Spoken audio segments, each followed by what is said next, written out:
আসসালামু আলাইকুম। আমাদের উচিত সবার যার যার সাধ্য অনুযায়ী একে অন্যের উপকার করা, বিশেষ করে গরিব দুঃখী মানুষদেরকে। কারণ প্রত্যেক প্রাণীর উপকার করার মধ্যেই সোয়াব রয়েছে, এটা আল্লাহ রাসূলুল্লাহ সাল্লাল্লাহু আলাইহি ওয়াসাল্লাম বলেছেন, বুখারী মুসলিম শরীফের হাদিস।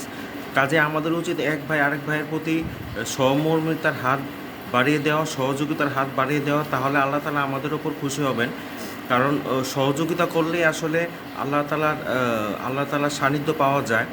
আর আল্লাহ তাআলা অবশ্যই ওই বান্দাদেরকে পছন্দ করেন যারা আল্লাহর বান্দাদেরকে সাহায্য করে। কাজেই যে কোনোভাবে সাহায্য করা যায়, অর্থ দিয়ে হোক বা শ্রম দিয়ে হোক বা কারো বোঝাটা হালকা করে দেওয়া হোক, কারো ব্যবসায় মন্দা যাচ্ছে, কারো ব্যবসায় লোক কাস্টমার পাঠিয়ে দিয়ে হোক, যে কোনোভাবেই সাহায্য সহযোগিতা করা যায়। কাজে আমাদের উচিত সাধ্য অনুযায়ী একে অন্যের সাহায্য করা এবং সুখে দুঃখে একে অপরের পাশে থাকা। তো আজকে এ পর্যন্তই। সবাই ভালো থাকবেন, সুস্থ থাকবেন। আসসালামু আলাইকুম ওয়া রাহমাতুল্লাহি ওয়া বারাকাতুহু।